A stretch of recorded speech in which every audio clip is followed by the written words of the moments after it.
જય શ્રી કૃષ્ણ મિત્રો, Niels kitchen ગુજરાતીમાં તમારું સ્વાગત છે।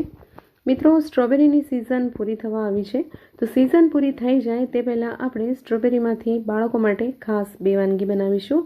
પણ બે વાનગી બનાવવા માટે આપણે પહેલાં એક વાનગી તૈયાર કરવાની છે, જે છે સ્ટ્રોબેરી સાલ્સા। તો સાલ્સા બનાવવા માટે આપણને જે સામગ્રી જોઈશે તે જોઈ લઈશું। સાલ્સા બનાવવા માટે આપણે અહીં લઈશું પાઇનેપલની 3 સ્લાઇસ લીધી છે, જેને નાના ટુકડામાં મેં કટ કરી લીધા છે। સાથે લેવાનું છે 1 બોક્સ સ્ટ્રોબેરી અને તેને પણ સરસ રીતે ધોઈ અને નાના ટુકડામાં કટ કરી લઈશું। લીલું લસણ લઈશું, લીલા લસણનો જે લીલો ભાગ હોય છે તે લેવાનો છે। મરચાં લેવાના છે, જે બિલકુલ જ તીખા ના હોય તેવા। ધાણા લેવાના છે થોડાક, અને એક નાનું સમારેલી ડુંગળી લેવાની છે। તો બધી જ વસ્તુ તૈયાર કરી લીધા પછી આપણે હવે તેને ચોપરમાં ચોપ કરીશું। તો અહીં મેં ચીલી કટર લીધું છે, તેની અંદર આપણે સ્ટ્રોબેરી ઉમેરીશું। સ્ટ્રોબેરીના અને પાઇનેપલના થોડાક ટુકડા આપણે રહેવા દઈશું, જે પાછળથી આપણે તેને ઉમેરવાના છે। અને હવે આપણે તેમાં પાઇનેપલ પણ ઉમેરી રહ્યા છીએ। સાથે સાથે આપણે બધી સામગ્રી એક એક કરીને ઉમેરવાની છે। તો હવે આપણે ઉમેરીશું ડુંગળી 1 નંગ જેટલી, અને તે પણ નાની હોય તેવી લેવાની છે। જો ડુંગળી અને લસણ આમાં વધારે પડશે તો સ્ટ્રોબેરી સાલ્સાનો પરફેક્ટ સ્વાદ નહીં આવે। મરચાં ઉમેરી દઈશું, જે સમારીને રાખ્યા છે। મરચાં ખાસ બાળકો માટે બનાવી રહ્યા છે, તો મોળા હોય તેવા જ લેવાના છે। લસણ ઉમેરી દઈશું અહીં આપણે। તમારી પાસે જો લીલું લસણ ના હોય તો તમે સૂકું લસણ પણ લઈ શકો છો, પણ બસ 1 થી 2 જ કળી લસણ ઉમેરવાનું છે। થોડાક ધાણા ઉમેરી દઈશું અને બધું સરસ રીતે ચોપ કરી લેવાનું છે। આ ચોપ કરવા માટે તમારે ચોપર કે ચીલી કટરનો જ ઉપયોગ કરવાનો છે, તમારે મિક્સરમાં આને ક્રશ કરવાનું નથી। જો મિક્સરમાં તેને ક્રશ કરશો તો એકદમ જ બધું જ એકરસ થઈ અને ચટણી જેવું તૈયાર થશે। તો આપણે અહીં આ રીતે ચોપરમાં ચોપ કરી લઈશું। તમે જોઈ શકો છો એકદમ સરસ રીતે ક્રશ થઈ ગયું છે।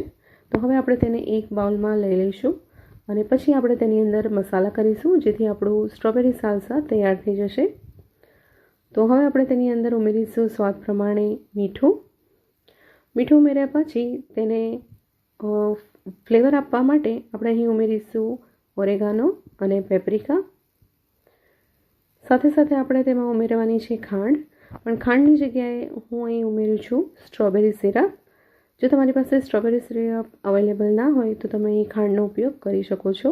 સ્ટ્રોબેરી અને પાઇનેપલ બંને જ ખાટા મીઠા હોય છે, તેથી આપણે એની અંદર ખાંડ ઉમેરવાની હોય છે। હવે જે સ્ટ્રોબેરીના ટુકડા રાખ્યા છે તે ઉમેરી દઈશું અને બધું સરસ રીતે મિક્સ કરી લઈશું। લીંબુનો રસ પણ આપણે ઉમેરી દેવાનો છે, અડધા લીંબુનો રસ અહીં મેં ઉપયોગમાં લીધો છે।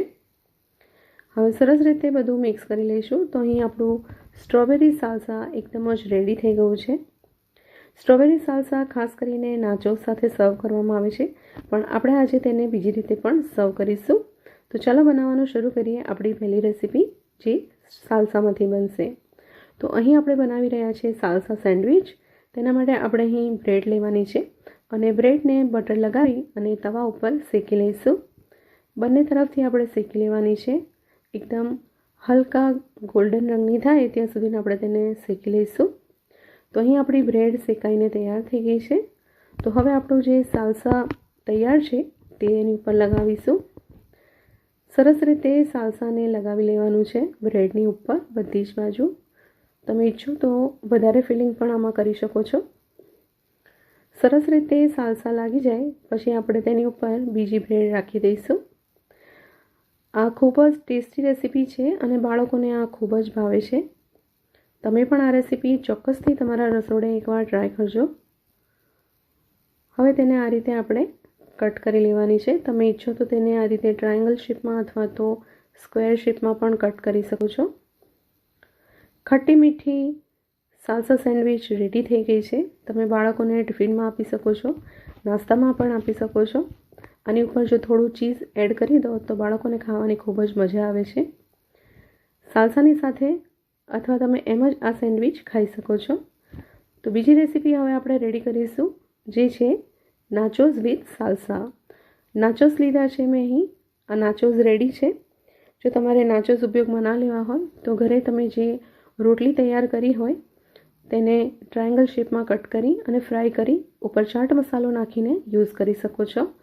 ઉપરથી આપણે અહીં સાલ્સા ઉમેરી દીધું છે અને પાઇનેપલ અને સ્ટ્રોબેરીના ટુકડા પણ ઉમેરી દીધા છે। થોડુંક મીઠું નાખ્યું છે કેમ કે આપણે અહીં ફ્રૂટ ઉમેર્યા છે.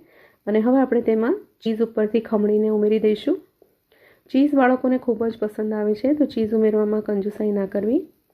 તો તૈયાર થઈ ગયું છે આપણું સાલ્સા વિથ નાચોસ અને સાલ્સા સેન્ડવિચ. તો આ રેસીપી ચોક્કસથી ટ્રાય કરજો. રેસીપી ગમે તો તેને લાઇક અને શેર કરવાનું ના ભૂલતા. Thank you.